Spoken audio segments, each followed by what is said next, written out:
saya adalah tren 2020. Ini beda dengan trennya Odi. Odi lebih ke teknologi ya. Kalau ini tren dalam arti yang luas tentang kehidupan masyarakat sekarang, apa yang kita hadapi dalam dunia nyata sehari-hari, gitu ya. Oke, tren yang pertama, tren overloaded information ya. Jadi tren informasi yang overloaded atau yang melimpah, yang membludak, gitu ya. Dalam tren ini apa yang terjadi? Orang tidak lagi mengandalkan institusi atau orang lain untuk belajar. Saudara mau belajar apa saja, saudara nggak perlu guru. Saudara tinggal pergi ke internet dan mencari informasi sebanyak-banyaknya. Kalau saya pergi ke dokter, saya nggak perlu lagi mikirkan mempercayakan diri kepada dokter, karena saya sebelumnya sudah googling dulu simptomatik yang saya hadapi apa saja. Nanti ketika dokter ngomong apa, bahkan saya akan konfront dokternya kalau penemuan saya atau diagnostik saya tidak cocok. Kalau saya mau beli barang, saya akan googling dulu, entah lihat harga, entah lihat variasi yang dimiliki oleh barang itu, dan saya akan pergi ke toko, mungkin hanya akan memilih apa yang saya sudah inginkan. Saya tidak lagi mempercayai toko itu bilang, oh paling bagus gini-gini. Kalau saya lihat di Google dan ternyata itu tidak seperti yang dia omongkan, saya tidak perlu percaya dia. Ya, jadi informasi yang begitu banyak itu menyediakan kemudahan bagi semua orang untuk mau atau bisa membuat keputusan sendiri tanpa harus orang lain ikut terlibat.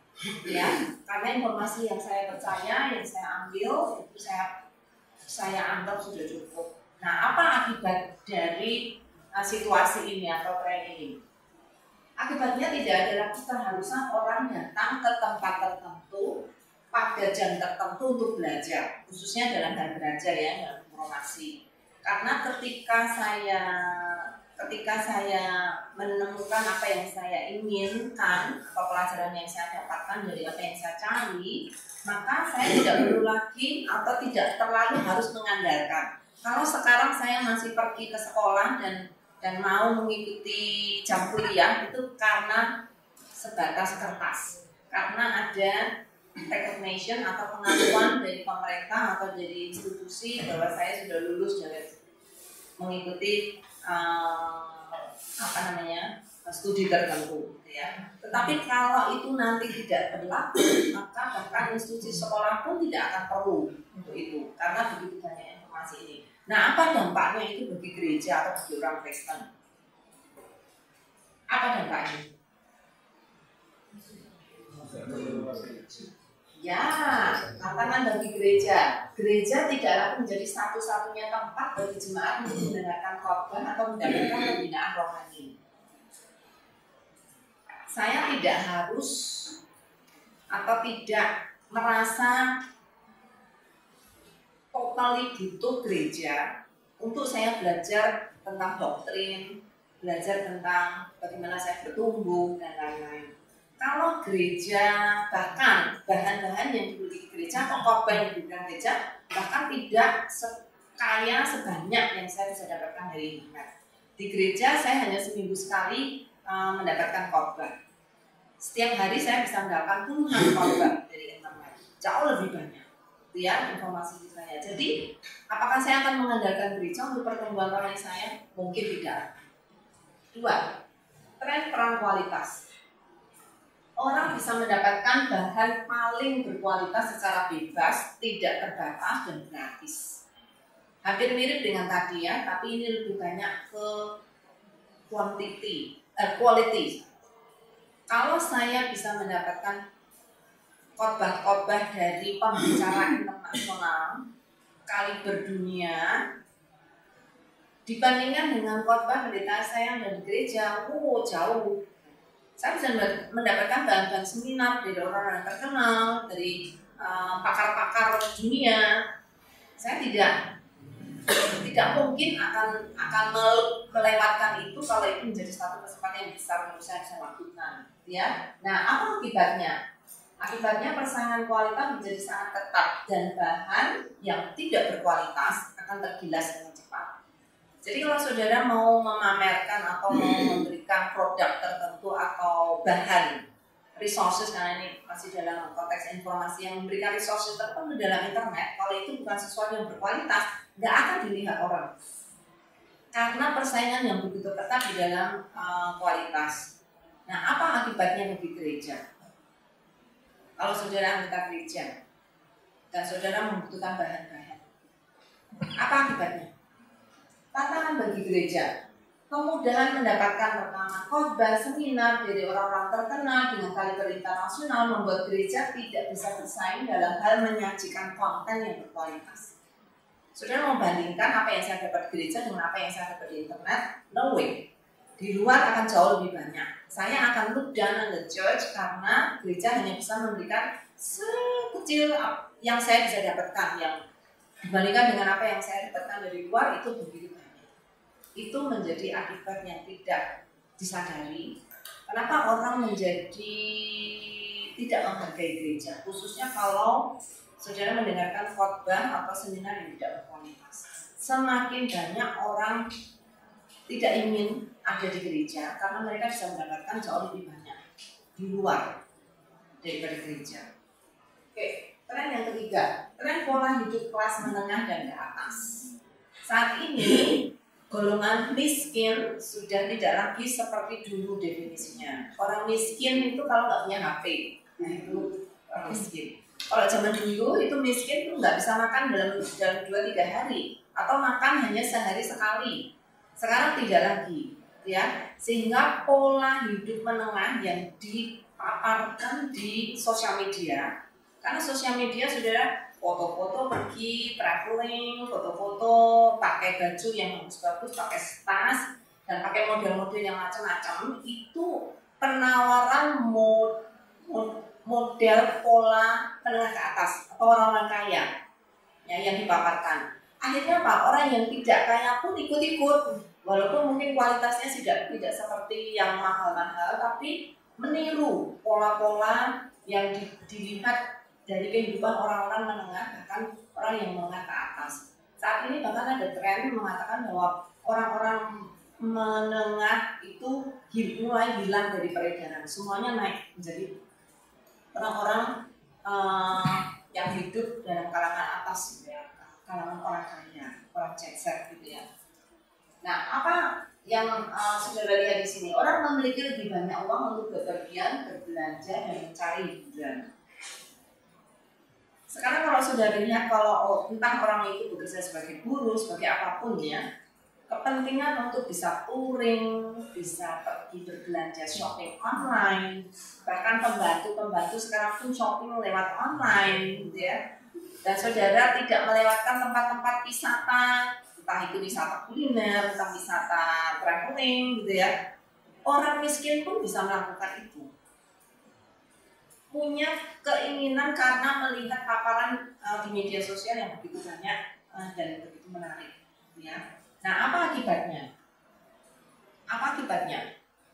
Saudara akan pergi berbelanja lebih banyak, saudara akan pergi traveling lebih banyak, entah ke tempat-tempat dikit, bahkan ke Belanggu atau ke Ponggok, itu sudah ada banyak tawaran wisata yang sangat menarik, nggak usah jauh-jauh gitu ya. Tapi semua itu perlu apa? Dan saudara bisa mencari hiburan. Kalau saudara hiburannya dengan HP pun itu sudah cukup lah, saudara bisa punya dunia dengan HP saudara. Everything of that itu butuh apa? Pulsa. Saudara punya uang, saudara punya HP, saudara tidak perlu touring. Waktu, exactly. Nah, akibatnya apa? Dibutuhkan lebih banyak waktu untuk menikmati semua yang bisa didapatkan, entah dari HP, entah dari apapun. Sehingga semakin apa? Semakin banyak orang tidak punya waktu. Karena untuk googling aja atau untuk menikmati apa foto-foto yang sangat menarik di dunia internet, entah itu lewat Instagram atau lewat apapun, film-film dari National Geographic atau apapun, waktu itu menjadi komoditas yang paling dibutuhkan untuk menikmati semuanya. Apa akibatnya bagi gereja? Apa akibatnya bagi gereja? Tidak punya waktu untuk pergi ke gereja. Waktu ibadah hari Minggu jadi sulit didedikasikan secara rutin karena perlu dibagi-bagi dengan kegiatan lain yang juga menarik perhatian. Kalau saudara komplain kenapa sekarang penduduk gereja, anggota gereja kok sedikit di gereja, bahkan anak-anak muda sudah tidak ada di sana, tidak ada waktu. Mungkin mereka orang Kristen yang baik, mereka bukan orang yang kurang ajar terus murtad gitu. Enggak, mereka masih orang Kristen dan masih mengaku sebagai orang Kristen menjadi pengikut Kristus. But I don't have time for those things. Kenapa? Mereka bisa gantikan itu dengan waktu yang lain untuk pertumbuhan rohani mereka, entah lewat internet dan lain-lain, sehingga gereja itu menjadi least priority.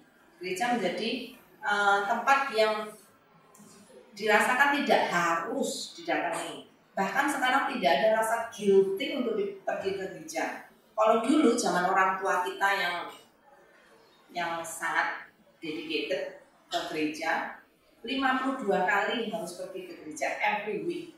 Sekarang kalau saudara bisa 32 kali itu udah untung. Saudara nggak akan merasa bersalah untuk miss gereja karena ada komitmen yang lain. Oh, saya harus nganterin anak pergi bertamasya, saya harus nganterin keluarga yang akan bertamasya. Itu bisa menjadi excuse yang paling besar. Oke, berikutnya trend over commitment. Saudara, ini dunia bukan menjadi semakin malas, tapi semakin sibuk. Itu fakta ya.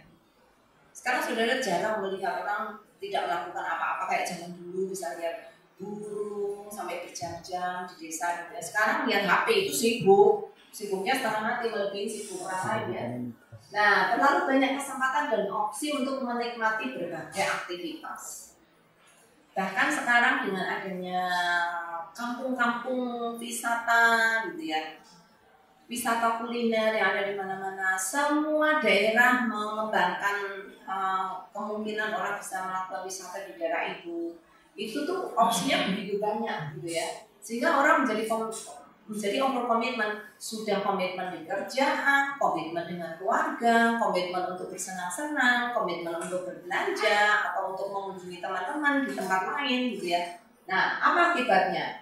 Akibatnya orang cenderung hanya ingin hal-hal yang ringan dan dangkal, atau nggak harus selalu dangkal dan cepet gitu ya, tapi juga harus yang sangat berguna. Kalau itu nggak sangat berguna dan sangat penting, mereka nggak akan prioritaskan. Ya, nah apa akibatnya bagi gereja? Apa akibatnya bagi gereja?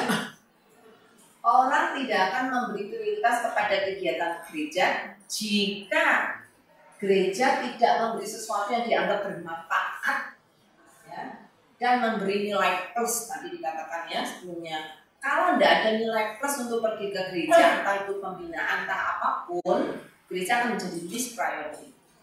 Kenapa? Komitmennya sudah terlalu banyak untuk banyak hal, termasuk untuk sosial media. Itu komitmen yang luar biasa, sehari bisa 2 jam ada di sosial media. Komitmen-komitmen yang kelihatannya tidak dirasa itu sebenarnya memakan waktu cukup banyak dan memakan emosi lebih banyak. Belum lagi kalau di sosial media saudara ribut dengan teman, atau saudara merasa dilecehkan atau merasa dibully. Wah, itu seluruh hidup saudara itu fokus hanya ke situ gitu ya. Khususnya anak-anak muda. Nah, karena itu kalau gereja tidak memberikan sesuatu yang memberi nilai plus, gereja tidak memberi sesuatu yang penting bagi mereka, maka gereja tidak akan pernah menjadi prioritas. Ya, oke, berikutnya tren digital yang disconnected. Kita sering mendengar istilah ini ya. Sosial media menjadikan orang dekat jauh dan orang jauh menjadi dekat. Tapi sering hanya di permukaan. Sekalipun di sosial media itu membuat orang punya banyak teman. Nah, punya banyak teman itu juga menjadi komitmen kan. Saudara, kalau saudara dicapin selamat ulang tahun, nanti kalau dia ulang tahun, jadi komitmen saudara untuk aku juga ngucapin ulang tahun gitu. Kalau dia memberi komentar ke aku, ya aku harus ngasih komentar ke dia gitu. Kalau enggak ya enggak fair gitu ya. Nanti saya nggak akan dikasih komentar kalau saya nggak kasih seperti itu, juga akhirnya menjadi komitmen. Tetapi itu menjadi superficial atau hanya di permukaan saja. Kelihatannya dekat, orang yang duluan teman SMP gitu ya masih dipelihara ya sekarang. Sejauh mana, sedalam apa? Enggak sih, cuman hai kamu kemana, atau kamu kemarin bertamasya ke sini, gimana tempat itu. Jadi hanya sekedar untuk apa? Barter informasi saja. Tapi untuk kedalaman relasi kemungkinan tidak. Apa akibatnya? Apapun yang bisa menggantikan relasi disconnected menjadi connected dicari dan dinamakan. Mereka nyadar, orang-orang yang ada di sosial media, orang yang punya banyak teman ribuan, hebat ya, orang bisa punya teman ribuan itu. Dulu zaman saya, kalau saya SMA, mahasiswa lah, lulus mahasiswa pun teman saya cuma bisa dihitung dengan jari. Tapi dengan sosial media sekarang, teman saya 1000, hebat kan? Tapi kita sadar itu cuma superficial. Kita sadar bahwa itu cuma cetek. Kita sadar bahwa itu tidak memberi nilai yang terlalu besar dalam hidup kita. Ya. Nah, karena itu apa? Ada kerinduan connected. Aku pengen punya teman yang benar-benar dekat, punya teman yang aku benar-benar bisa curhat, punya teman yang benar-benar faithful, friend forever. Ya, itu jadi dambaan. Karena di dalam dunia internet atau dunia maya jarang bisa ditemukan seperti itu. Tahu, tapi dalam faktanya kita nggak bisa apa-apa, gitu ya. Nah, apa tantangannya itu bagi gereja? Gereja seringkali tidak memberikan rasa connected. Kenapa banyak jemaat tidak punya komitmen besar terhadap gereja dan datang rutin tiap minggu? Karena gereja sendiri tidak membuat kita merasa connected dengan gereja. Ya. Karena itu diperlukan atau perlu diciptakan kegiatan yang membuat jemaat menjadi lebih engaged, lebih connected. Nah, inilah yang menjadi tantangan bagi gereja. Berapa banyak gereja yang memikirkan itu? Berapa banyak gereja yang bisa membuat jemaat itu engage dengan gereja dan memiliki rasa belonging pada gereja, yang mau berkorban untuk datang ke gereja karena rasa keterikatan dengan gereja. Jarang sekali. Kalau saya mendapat sesuatu dari gereja, mungkin saya iya, tapi tidak pernah ada rasa berkorban bagi gereja, mau melakukan sesuatu yang mungkin dianggap oleh orang buang waktu, tapi karena saya merasa dekat dengan gereja, merasa connected dengan gereja, saya mau melakukan itu. Nah, sekarang menjadi sangat jarang. Ya. Oke, berikutnya tren transformasi. Saudara mendengar kata transformasi banyak banget. Transform life, transform hidup yang menjadi meaningful. Ya, bagaimana saya bisa mengubah hidup saya menjadi sesuatu yang lebih berharga, lebih menarik, lebih sukses, lebih apapun gitu ya. Saya ingin hidup saya ini diubah. Saya cari bahan apapun, saya cari koneksi apapun, saya cari relasi apapun yang ada ditawarkan, khususnya di dunia maya, untuk saya bisa mentransformasi diri. Ya. Nah, informasinya di mana-mana itu banyak. People now don't care. Orang sekarang tidak peduli lagi berapa banyak informasi yang di sana. Tapi yang dicari apa? Bukan membuat kepala saya penuh, tetapi membuat hidup saya tertransformasi, menjadi berubah. Saya ingin menjadi orang yang lebih baik, saya menjadi orang yang lebih sukses, dan lain-lain. Nah, informasi tidak tahu kita ya, informasi itu tidak mengubah apapun, kecuali mengubah kepala saya menjadi penuh, tapi tidak mentransformasi itu. Apa akibatnya? Akibatnya orang jenuh dengan sebuah informasi dan mencari segala sesuatu yang memberi pengalaman real. Itu semua cuma kamuflase, itu semua cuma ada di permukaan. Gimana saya mendapatkan pengalaman yang real? Karena itu kalau saudara lihat tempat-tempat wisata itu ditawarkan ada apa? Pengalaman real, bahkan yang benar-benar menyambung nyawa dengan bungee jumping atau apapun. Ini bro, benar-benar aku merasa hidup tuh hidup. Walaupun itu di tengah jurang ya, yang mungkin akan membuat dia mati selamanya, tapi itu karena mau mati itu jadi saya merasa hidup gitu ya. Kalau sudah di ujung kematian saya mungkin nggak tahu bahwa saya itu hidup. Nah, apa akibatnya ini bagi gereja? Pengalaman real. Ya, membeli pengalaman real yang benar-benar kalau relasi itu benar-benar saya merasakan relasi itu apa, connect dengan people itu seperti apa, bagaimana saya bisa melihat hidup itu dengan apa adanya, bukan yang dipoles-poles seperti yang ada di dunia maya. Apa akibatnya bagi gereja? Orang datang ke gereja bukan untuk mendapat pengetahuan tentang Allah, tetapi mereka ingin bertemu dengan Allah dan mengalami Allah. Nah itu saya kira yang the biggest miss of the church, itu nggak pernah terpikirkan. Bahwa orang datang ke gereja itu untuk ingin bertemu dengan Allah, untuk mengalami Allah. Kalau cuma mengisi pengetahuan dengan khotbah yang bagus, dengan pengajaran yang luar biasa, itu cuma membuat kepala saya penuh dan ada juga. Aku nggak merasakan Allah, aku nggak merasakan pengalaman sesungguhnya bersama dengan Allah. Gimana caranya?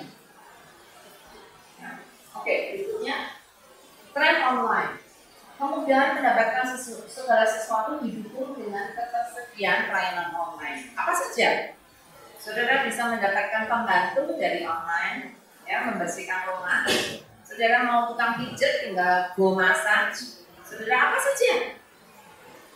Saudara bisa dapatkan secara online, ya, sangat mudah. Nah, apa akibatnya? Orang menjadi terbiasa dengan solusi online. Wes pergi online. Bahkan untuk mengambil resep, kemarin dulu Nicholas waktu datang dari bulan kesini dari Jakarta ya. Saya itu ada resep, saya bilang aduh resep ini belum tak tebus. Bu, apa namanya? Gosen. Ada juga yang khusus pro apotek, aku lupa namanya, dia bilang itu bisa kita dikirim Bu. Ya, itu solusi orang Jakarta ya. Everything is online. Nah, apapun yang tidak online tidak akan terjangkau. Ini menjadi akibat. Karena semuanya juga online. Kalau saudara nggak punya restoran online, kalau saudara nggak punya pelayanan online, maka saudara nggak akan tersentuh.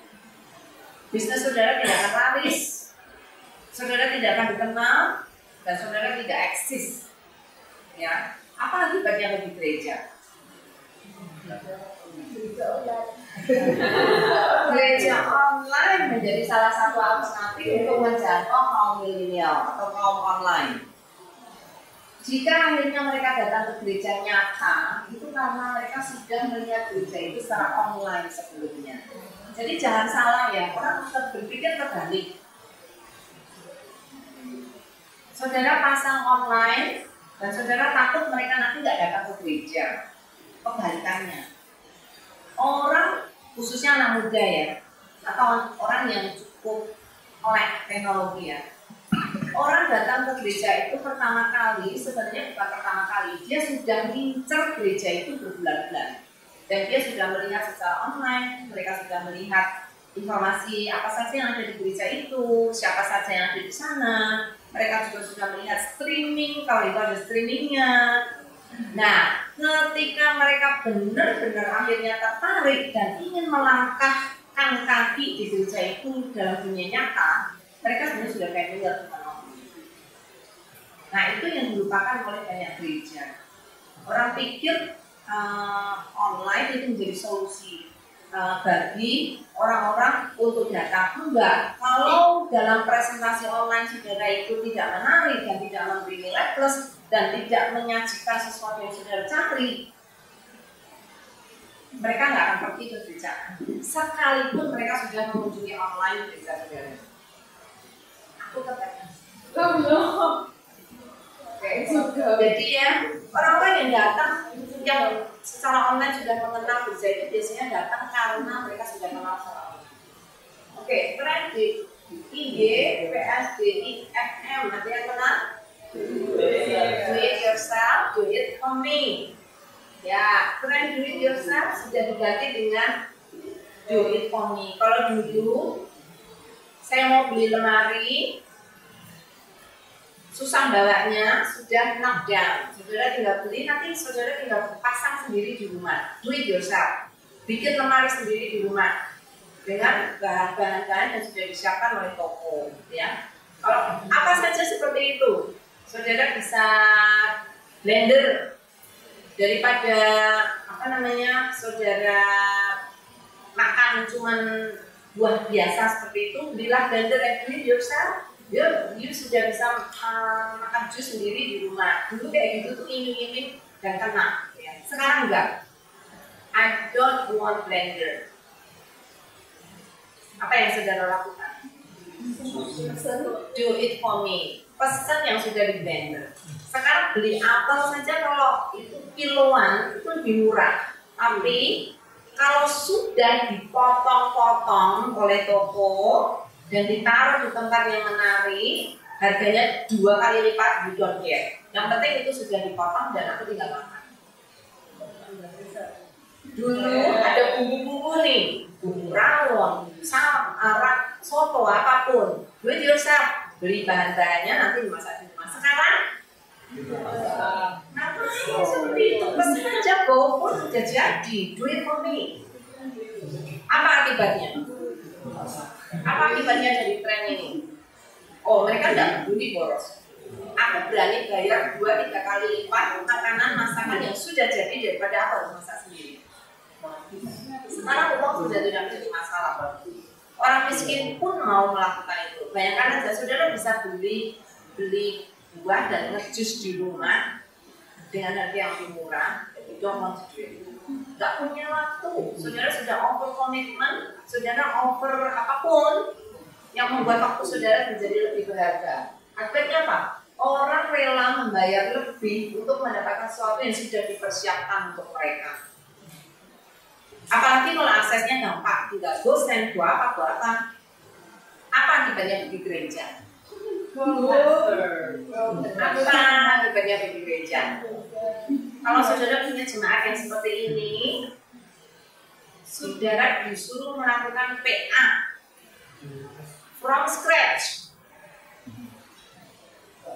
di training metode, di training alat-alat, and then you do it yourself, dibandingkan dengan hasil PA yang tinggal terpampang dan saudara tinggal baca. Mana saudara pilih? Ya, tantangan bagi gereja jemaat yang tidak punya banyak waktu dan jenuh dalam membuat keputusan sendiri, itu kan untuk PA kan membuat banyak keputusan tuh, capek. Ingin mendapatkan pelayanan yang segala sesuatunya sudah dipersiapkan bagi mereka. Nah, ini tantangan secara khusus saya menyebut untuk Bible study. Kenapa Bible study tidak populer? Because you do it yourself. Tanpa mengalami pengalaman itu, saudara nggak akan dapat banyak.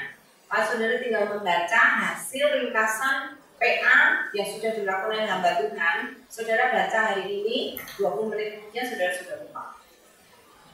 Nah, bagaimana saudara melayani jemaat yang tren seperti ini? Berikutnya, 9. Tren akses PS konten. Ya, karena sekarang konten mudah didapat, maka nilai tidak lagi pada isinya, tapi kepada akses dan insight-nya. Ini masih hubungan dengan yang tadi ya. Saudara, kalau saudara kasih orang bahan kayak di Sabda, teks banyak banget, artikel yang 10 halaman, kira-kira orang mau baca nggak? Nowadays, nggak ada orang mau baca. Yang mau mereka ringkasannya apa sih? Kasih aja short description. Mereka hanya baca short description and then that's it. Kecuali itu memberi nilai tambah, baru saudara akan membaca versi panjangnya. Ya. Akibatnya apa? Orang berlomba-lomba mendapatkan akses khusus untuk insight yang bernilai lebih. Artinya apa? Berlomba-lomba untuk mendapatkan ringkasannya, mendapatkan reviewnya, mendapatkan trialnya, gitu ya. Supaya saudara tahu apa, oh cuma kayak gitu ya udah, nggak akan tertarik untuk lebih lanjut. Ya. Nah, apa akibat yang lebih jauh dari ini? Kalau saudara sudah akses bahan aja sudah susah, downloadnya aja ribet, kira-kira orang akan datang ke situ saudara? Kalau untuk mendapatkan produk saudara itu accessibility-nya tidak semudah seperti cuma klik 1 kali klik, kalau harus 2 kali klik dan harus memberi keputusan yang mana yang saya inginkan, orang nggak akan lagi klik di situ. Nah, akibatnya apa bagi gereja atau bagi pelayanan? Jika gereja hanya puas melayani dalam masa besar, maka gereja akan kehilangan kesempatan untuk memberikan nilai lebih kepada jemaat. Nah, gereja orang-orang ini yang senang, yang sudah ringkasan-ringkasan itu akan merasa sangat dihargai kalau saudara menyediakan bagi mereka. Ya, terlebih gini, saudara ditawari buku, ya, buku. Wah, penulisnya hebat, terkenal. Buku itu harganya cukup murah, mungkin sekitar 100.000, ya. Nah, tapi ada tawaran. Maukah Anda bertatap muka dengan penulisnya? Kalau saudara mau, saudara bisa beli tiket untuk bertemu dengan authornya, dan ini terbatas hanya 20 orang. Untuk itu saudara bayar 2 juta. Orang sekarang mau loh bayar 2 juta. Because then I need somebody yang important, dan saya akan mendapatkan nilai lebih dari itu, dan saya akan mendapatkan special access pada resources yang membuat saya wow, hebat. Saya bisa ketemu tatap muka, bahkan saya bisa foto dengan orangnya, bahkan saya bisa dinner bersama dia. Itu meningkat lagi. Karena itu kalau saudara lihat di online ada banyak sekali tawaran orang-orang terkenal makan bareng sama dia, dinner together with traveling together atau roadshow together one day with him. Wah, saudara bisa bayar ratusan dolar, ribuan dolar. Banyak loh orang mau, heran. Apalagi kalau you can have a special interview just you and the other, atau penyanyi terkenal atau aktor terkenal film. Wah, saudara akan seperti melambung tinggi dan saudara mau menjual rumah hanya untuk ketemu sama dia. Nah, apa akibatnya kalau gereja tidak pernah memberikan akses spesial seperti itu? Hanya dilayani ketika ibadah. Bahkan paling banter saudara bisa salaman sama pendetanya.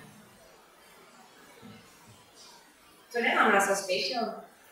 Me same with everybody else. Aku sama dengan yang lain. Gak ada spesialnya aku. Semua orang juga salaman. Tapi suatu ketika kalau pendetanya memberikan tawaran, siapa mau konsultasi dengan pendeta 1 jam saja, alone dengan pendeta, mungkin akan banyak cemari. Ya. Oke, berikutnya trend distraction. Ini yang menjadi momok kita setiap hari. Hampir semua orang mengalaminya. Karena itu fokus menjadi komunitas yang paling tinggi saat ini. Ya, gadget memberikan distraksi non-stop, juga kesibukan kerja dan kegiatan sosial atau kegiatan medsos. Gadget saudara itu menuntut perhatian jauh lebih tinggi daripada anak saudara. Kalau punya anak, suami kalau saudara punya suami, atau istri, atau orang tua kalau saudara belum menikah, jauh lebih tinggi. Ya.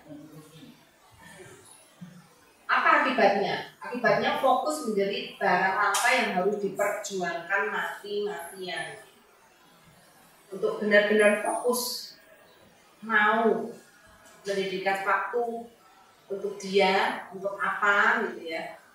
Kalau saudara bisa punya waktu 1 jam saja untuk duduk dan membaca buku kesayangan saudara, wow, itu waktu yang sangat mewah. Kalau saya bisa ketemu teman dekat saya 1 jam tanpa dia melihat HP, wow, itu kencan yang paling momentum monumental bagi saya. Apa akibatnya bagi gereja?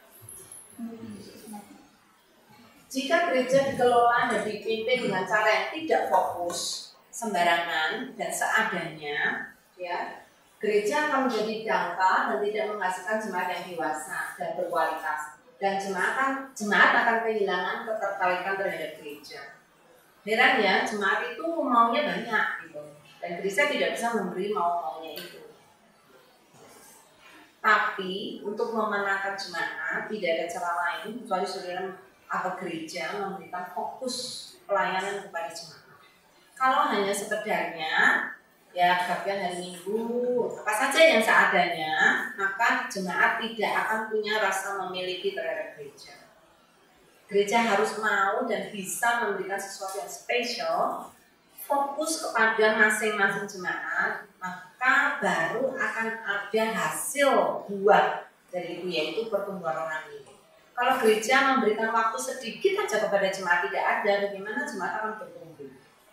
Oke, saudara, ini cuma 10 tren, sebenarnya masih ada lagi, tapi akan menjadi terlalu lama. Nah sekarang, your turn. Saya akan memberikan satu ayat firman Tuhan, and then that become your task now. Firman Tuhannya ini, kamu orang munafik, not me loh yang bilang loh ya. Ini Alkitab yang bilang dari Lukas 12:56. Kamu bisa menafsirkan rupa langit dan bumi, tapi mengapa kamu tidak menafsirkan zaman ini? Tren-tren itu tadi adalah tanda-tanda zaman. How you can interpret that for your ministry? Bagaimana saudara kamu menafsirkan ini bagi pelayanan saudara? Ya, tanda-tanda zaman begitu jelas di depan mata kita. Akankah kita abaikan? Akankah kita akan mengubah cara pelayanan kita? Akankah kita akan melakukan sesuatu yang berbeda untuk bisa memenangkan jemaat masa kini yang sudah dikuasai oleh tren-tren ini? Nah, sekarang saudara akan diskusi. Kali ini diskusi tidak dengan orang lain, tapi diri sendiri. Bagaimana Sabda menafsirkan tren 2020? Pertama, apakah Sabda sudah melihat tren ini dan pelayanan Sabda itu dimotori atau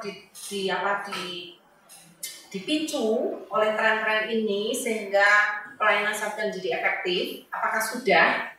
Dua, apakah belum? Kalau belum, bagaimana apa-apa yang bisa dilakukan oleh Sabda untuk memperbaiki sehingga apa yang kita inginkan, yaitu menghasilkan buah dalam pelayanan kita itu tercapai?